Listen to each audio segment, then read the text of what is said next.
they were still wildly infected and extremely contagious. And they realized it when it was too late. Unfortunately, all 28 cats that were at the veterinarian for treatment, these were not stray cats, they were not just random, they were people's pets. They all got this very, very, very serious fungal infection.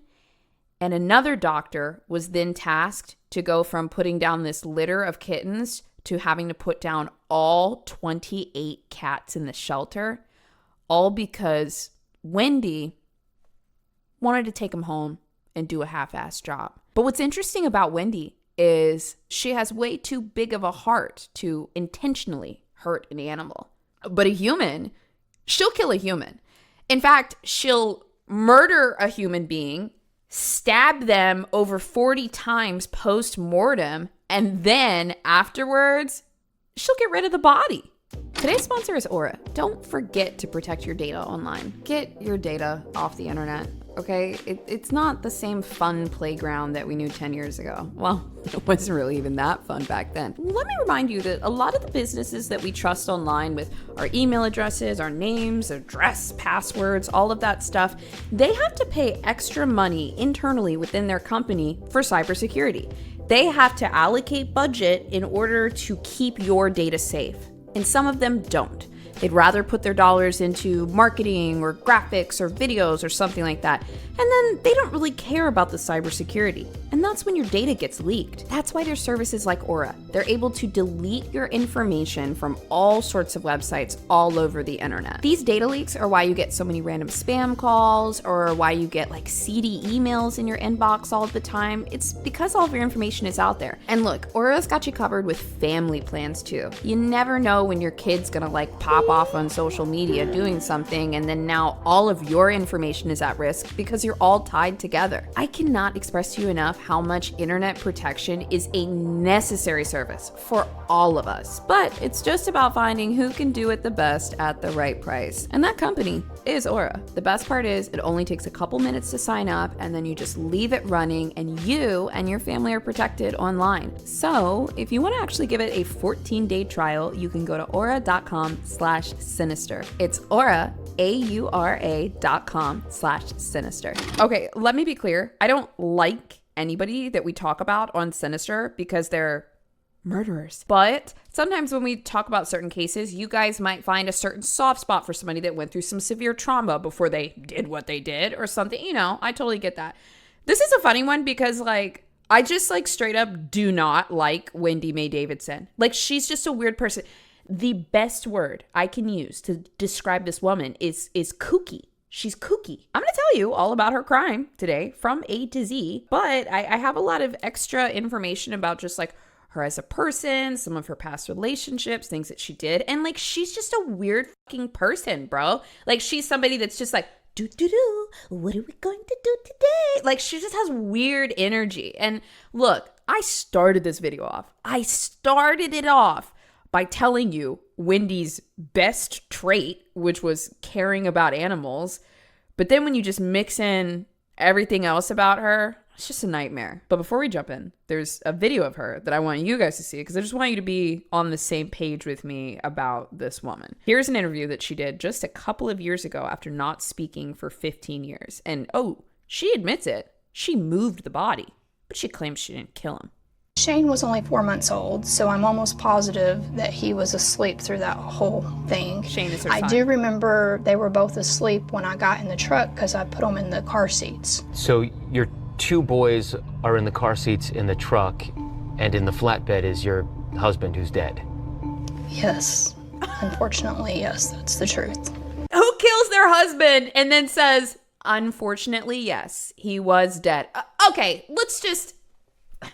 We're in Texas.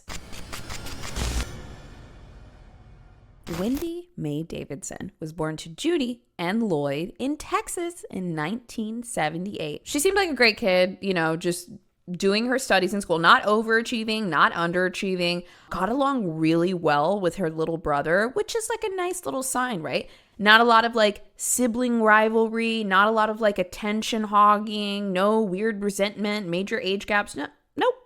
She and her little brother Frank got along pretty well. She loved him. And man, look, if I have a kid that does pretty good in school and they get along with their siblings and they're always down to sit at the dinner table with us, I'm like, great. This is a good kid. Like, let's just keep good kidding it up, and you're going to get a couple inches bigger and you're going to keep being good, and I'll just keep doing what I'm doing. So I don't know, like, Wendi has one of the most normal upbringings that I have ever explored in a case, ever. So her dad, Lloyd, also was really into exotic birds. He owned an aviary, but it wasn't just birds that he liked. He liked all types of animals, and he cared about them a lot and had a soft spot for them. So the house was always full of these just kind of like unique, sensitive, small little animals, and Wendi and Frank really gravitated to it. Oh, they were such animal people. God, you put some little kids around some little furry woodland creatures and they're so happy, you know? And Wendi loved it so much, she decided that when she was 7 years old, she wanted to be a veterinarian. This makes sense. This totally checks out. Now, Wendi didn't have any like major traumas. And I mean, like, look, we're all digging through the court documents. We're looking at interviews with her. Generally, when killers are trying to like appeal or they're going through the court sentence, oh, they'll just blab out every single thing that happened to them. And like, there really wasn't anything major that happened to Wendi. She was extremely socially awkward, like once she got more into middle and high school. You know, she signed up to be a cheerleader. She signed up to be in like certain clubs, but she just wasn't making friends. Now, part of this could be because her dad was practically Dr. Dolittle and he didn't really have any friends. He was just talking to animals all the time. And so Wendi also ends up growing up being this like me, like, ooh, bird, you know, type of person. Like she's giving like horse girl energy, right? And she didn't really know how to talk to people, you know? She was just in this house with her bird dad, bird brother, maybe bird mom, and now she's bird girl out in the world. And people thought she was a little weird. It's also interesting because like she was pretty, but they just thought she was weird. Not only did just people in general think that Wendi was kind of odd, but she had a lot of difficulty forming relationships with other girls. So she went through middle school and high school not having like a girl group or like a best friend or anything, and just kind of dove into her studies. But even with that, she ended up graduating a little bit under valedictorian. And so that also made her a little upset because she felt like she was coming in at the end of the race for pretty much everything that she did. And it was kind of a heavy feeling. It was annoying. Everyone wants their moment to shine, and she was just like waiting for hers. It felt like it was never going to come. Her family was really proud of her because she had accomplished quite a bit, but she just never got that relationship or that friendship or, you know, that number one status on something. And it was just kind of disappointing. So she continues her studies. She goes to college, continuing to pursue being a veterinarian. This was not something that she just said when she was a kid and it kind of like fell off and she found other interests. No.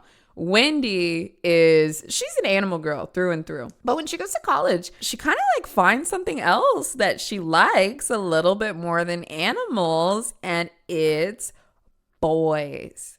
Oh, Wendi loves guys, and they're giving her attention, okay? She's, 18 or 19 years old. She's in college. Like I said, people thought Wendi was a pretty girl, and she learned that she can just go home and hook up with guys. This is not something that she was doing like, when she was in high school or anything. She wasn't meeting a lot of people, but in college, it's like everywhere. Wendi was pretty well known for like prowling the bars in the area. Even though she was underage, she would, show up, get a drink, and wait. She started seeing multiple guys. It felt so good. And she's having she's not dating these guys. These are all just like one night stands. It's just like rendezvous after rendezvous. And like, she doesn't care. Like, it feels good. Now, she is trying to pursue relationships with these guys, but it's all happening so fast that they're just kind of hanging out with her for a night and then not calling back. Like I said, Wendi's a little funny because on the outside, she looks like just like a normal Texas college girl. But when you start to talk to her, you just realize something's off. Like something's just really off about her. And so like these guys were not down. They're